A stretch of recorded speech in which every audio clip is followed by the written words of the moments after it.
I'll give it a couple of seconds. Give it a couple of seconds. Hope you're there, my friends. Whenever I play this back, there's always a delay. This incredible delay from the time that I say something. Sometimes I'll start in mid-sentence, so I always start with this.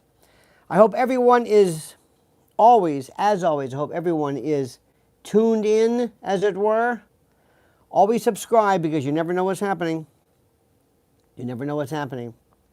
Let's see what's going on. I was just hearing about this. Horrid. Hate strikes D.C. 2 Israeli embassy staffers about to be engaged, gunned down by suspect who yelled, "Free, free Palestine," near D.C.'s Capitol Jewish Museum. Horrid, horrid, horrid. 2 Israeli embassy staffers. By the way, I don't know if I can you hear me okay? I'm wondering, I think this sounds better if I just talk into the speaker of the phone. I don't know if that's indeed the same degree of clarity. So I hope this is okay. Good. Thank you, Elizabeth. Welcome, my dear. Welcome to everybody. Freddie's there. Freddie Haddad never sleeps, my friend. Nor do I, so I know the feeling. 2 Israeli embassy staffers who were about to be engaged were gunned down outside an event at the Capitol Jewish Museum in Washington, D.C.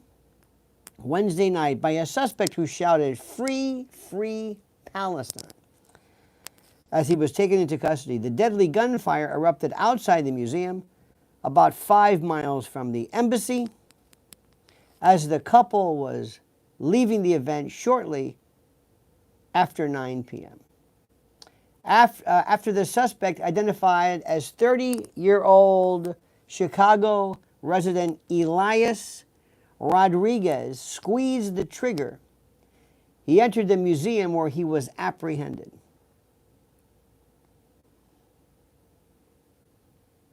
The suspect, who was apprehended by event security, was seen pacing back and forth outside the museum, leading up to the shooting. Now, you know what they're setting this up for, obviously. You know what's going on. You know what's going on. This is going to be some type of an insanity event, okay? Some type of insanity, some type of diminished capacity of some sort. And this is D.C., so D.C., depending upon how they do it, you're looking at federal jurisdiction. So that is a different story. Anyway, but just read this ahead of time, if you will, which is critical.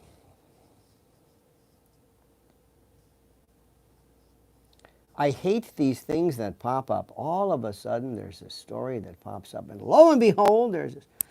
Okay, the alleged gunman, yeah, free. Let me see, where did I leave off? The suspect, who was apprehended by event security, was seen pacing back and forth outside the museum leading up to the shooting. He allegedly flashed a handgun in front of a group of 4 people before opening fire. The slain boyfriend planned to propose to his girlfriend next week, according to Israel's ambassador to the U.S. The young man bought the ring this week and planned on popping the question in Jerusalem. The couple had not been identified. I will say this, we are resilient people. People of Israel are resilient people. The United States are a resilient people.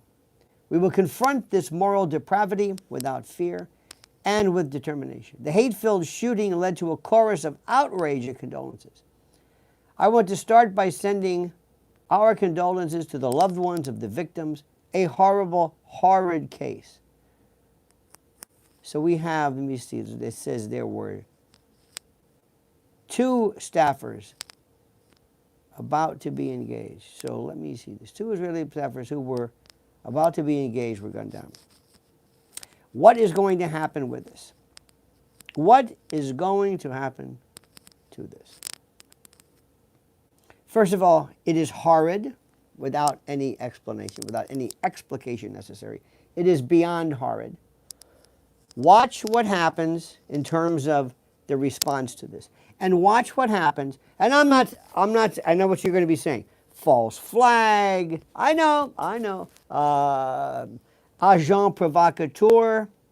What will happen? This is horrible.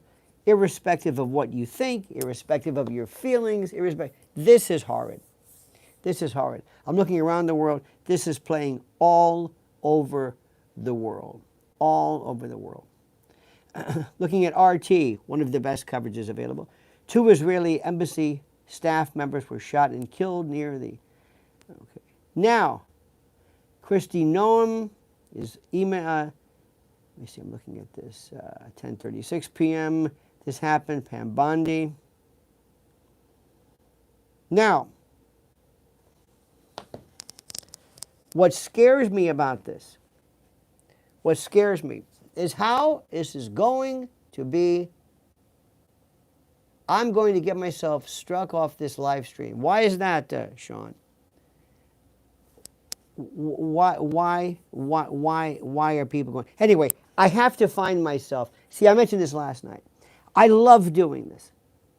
Sometimes when I try to interplay and to engage some of you people, I find that it really kills, unfortunately, in many respects, the tone of the show later on, because people who are listening, who may be in their car, they're not reading the live stream, and they're saying, who is Larry, or who is Dave, and what is he talking about? So there's got to be more of a balance. I know this is tough. I also mentioned last night, there are some people, like Judge Napolitano, who I don't think ever mentions anybody who's waiting. So I don't like to do that. So we will see what happens with that. This is tragic. This is horrible. I'm telling you, they are going to suggest, they're going to make it sound as though this is somehow a bigger picture of sorts, that this is going to be how do we say this? That this is going to be beyond the pale, beyond the usual ken, beyond the usual world that we live in, that there's a bigger message here, etc., etc., etc. So we will see this. Let me see the other news as I just get the story going here. I'm looking at this. You are a mensch. Is that over with, or you just... No, I have to make sure it keeps working. Very good. You got to make sure it keeps working. You didn't see the fine people who works here at WABC. But life's like that. Make sure it keeps working. Whatever in the hell that means. All right. Let's see what else is going on. Let's see Daily Mail.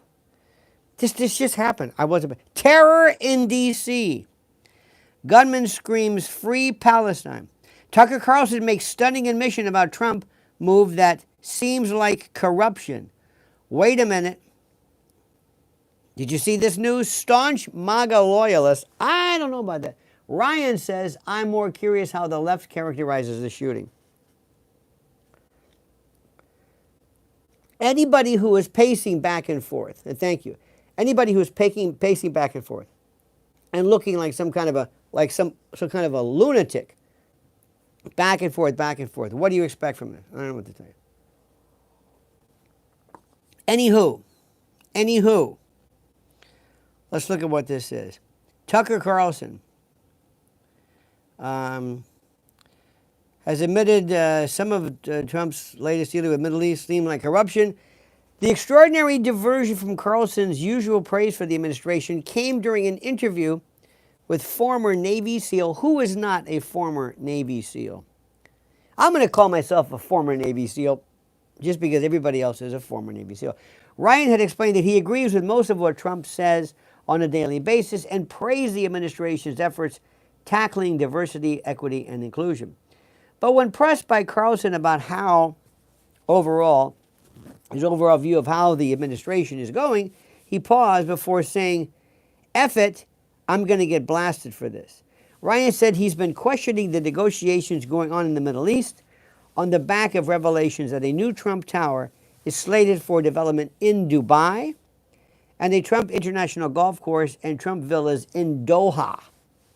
Did these just get done also with the deals that happened over there, or was this earlier? That kind of stuff worries me. I want to know what the real motivations are. While Carlson clarified that he has no answers to Ryan's questions, he offered his own startling opinion. It seems like corruption. Carlson says. Trump has faced mounting backlash from even his most staunch supporters over the handling of this. Why should our military and therefore our taxpayers be forced to pay hundreds of millions of dollars when they can get it free? He accepted the $400 million. Let me ask you a question. This I can answer. I can question. This is somebody at the Daily Mail trying to come up with a story, trying to say, I don't know what to say. This is the best I have. This is Tucker. This is whatever the hell it is I'm doing. Does this make any sense to you? Yeah. How is it, my friend?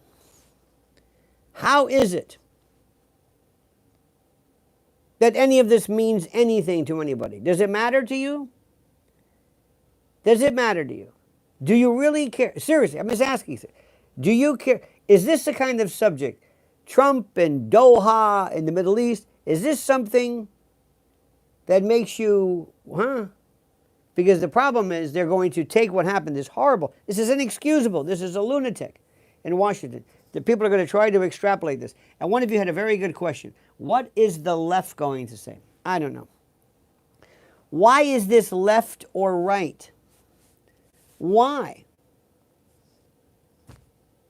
If you are against what is going on in the Middle East, let's say as you were against what happened in, I don't know, say,